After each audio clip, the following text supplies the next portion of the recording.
예, 우리가 이제 몸은 너무 피곤한데 검사상엔 다 정상 이렇게 나오는 경우가 꽤 많습니다. 이게 참 난감하죠. 원인을 못 찾고 나는 피곤하고 지치고 이런 경우가 이제 자율신경과 연관돼서 문제가 되는 경우가 많습니다. 우리가 이제 자율신경이 무너지는 자율신경 실조증의 핵심 신호 4가지를 제가 이제 설명해 드리겠습니다. 4가지를 끝까지 들어보시고 한번 내가 뭐가 있나 한번 확인해 보시기 바라겠습니다.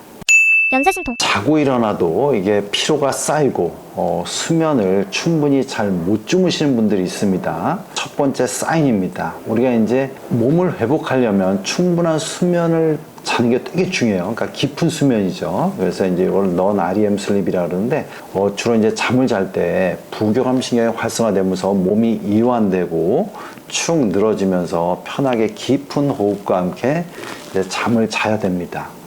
자, 이렇게 편안한 호흡과 함께 잠을 자야 되는데 교감신경이 지속적으로 항진돼 있으면 긴장돼 있고 낮은 호흡으로 자고 몸도 많이 뒤처지게 됩니다.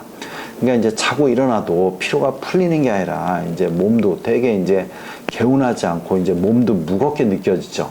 이런 식으로 이제 수면의 질도 되게 떨어지고 만성 피로가 같이 쌓이는 경우, 이런 게 자율신경 실조증의 되게 중요한 사인입니다. 자도 피곤해도 문제가 되지만 이게 자고 났는데 이제 이렇게 잘 피곤이 안 풀리는 경우, 이런 경우가 이제 자율신경 실조증을 알 수 있는 중요한 사인이라는 거 첫 번째 사인입니다. 자, 두 번째는 뭐냐면 자율신경증이 좀 더 예민한 부위가, 몸이 다 자율신경이 작용하지만 이렇게 머리 쪽에 영향을 나타내는 경우가 많습니다. 그래서 뭐 두통이 온다든가 어지러움증이 온다든가 머리가 많이 무겁고 브레인 포그라 하죠. 브레인 포그가 온다든가 눈이 피곤하거나 눈이 부신다든가 이런 경우가 이제 자율신경 실조증의 중요한 증상입니다. 교감신경과 부교감신경이 적절히 작용해서 혈액순환이 잘 되고 근육도 이완을 시켜주고 이런 식으로 돼서 부교감신경도 잘 작용을 하면 이런 게 안 생기는데, 이런 게 잘 안 되면 근육은 긴장되고 혈액순환이 잘 안 되는데, 특히 이제 위쪽으로 잘 혈액순환이 안 될 때 어지럼증이 잘 오고 이제 머리가 좀 무거워지고 머리가 띵하고 이렇게 진행이 되죠. 자, 그리고 이제 뭐 눈도 같이 많이 부신 경우가 많죠. 왜냐하면 이제 교감신경이 동공을 확장하기 때문에 그렇습니다. 그러니까 이런 경우가 나타나면 또한 이 머리 쪽에서 나타나는 이런 증상, 이런 게 있으면 자율신경 실조증이라고 생각하시면 됩니다. 그다음 이제 또 세 번째는 뭐냐면 주로 이제 가슴에서 나타나는 증상이에요. 가슴. 자율신경 검사를 해보면 HRV라는 자율신경 검사를 합니다. 그러면 이제 주로 우리가 자율신경 실조증인 사람들은 심장의 맥박의 이런 간격이 오히려 일정합니다. 우리가 이제 교감신경, 부교감신경이 호흡에 의해서 이렇게 부드럽게 파도 치듯이 움직여주는 게 오히려 정상인데, 오히려 일정하게 되면 심장이 되게 자율신경이 제대로 작용을 못 해가지고 어떤 외부 스트레스에 더 민감하게 작용하게 됩니다. 이렇게 될 때 주로 나타나는 게 뭐냐면 가슴이 뻐근하게 느껴지기도 하고요. 또 하나는 뭐냐면 심장에 두근거림이 잘 생겨요. 그러니까 심장에 두근거림이 잘 생기는 게 왜 그러냐면 교감신경이 항진되면 맥박이 좀 항진되기도 하지만 중간중간에 이런 자율신경이 좀 예민하신 분들은 순간적인 부정맥이 좀 생기기도 하고요.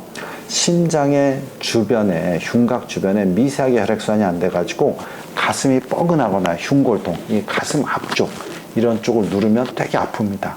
이런 증상이 나타나면 내가 자율신경이 좀 예민해져 있다, 특히 교감신경이 예민해 있다, 이렇게 생각하시면 됩니다. 마지막인 신호 이제 네 번째를 제가 설명해 드리면 주로 이제 위장 관계에서 많이 나타나죠. 우리가 이제 부교감신경이 위장을 움직여주고 침을 분비하고 소화액을 분비하는 거예요. 교감신경이 너무 항진되면 입이 바짝바짝 마르고 위가 안 움직입니다. 굳어집니다. 그리고 또한 혈액순환도 우리가 이제 교감신경이 많이 항진되면 위나 이런 장으로의 혈액순환을 떨궈요. 그러다 보니까 우리가 이제 위 기능이 많이 떨어지죠. 뭘 먹어도 소화가 안 되고. 근데 이제 이럴 때 또 이제 우리가 입이 바짝바짝 마르고 자율신경이 항진되면 우리가 체온 조절이 좀 안 되기 때문에 또 찬 거를 먹는 경우가 많아요. 그럼 찬 걸 먹으면 위는 더 굳어지게 되죠.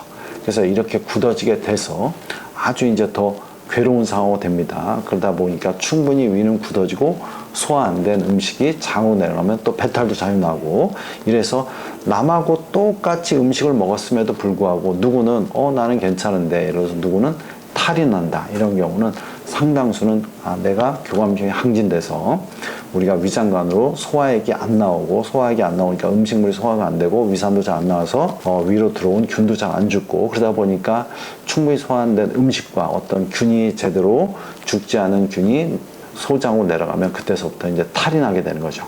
음식을 먹어도 똑같이 반응하지 않는 이유가 이런 자율신경의 문제 때문에 그런 겁니다. 그래서 지금 얘기했듯이 여러분들이 자율신경이 무너진 신호, 이렇게 4가지, 이제 자도 이제 피곤한 그런, 피곤이 잘 안 풀리는 상황, 그다음 머리에 생기는 두통이나 어지럼증이나 뭐 이렇게 그런 부분이 많이 생기고, 뭐 심장이 뻐근하거나 뭐 가슴에서 자꾸 두근댄다든가, 그 다음에 이제 소화가 안 되고 위가 붓고 배가 자꾸 탈이 난다, 이런 증상 아주 중요합니다. 여러 가지 있지만 이게 핵심적인 증상이기 때문에 이 4가지를 챙기면 내가 자율신경의 문제인가 알 수 있으니까 여러분 잘 챙겨서 건강해지길 바라겠습니다.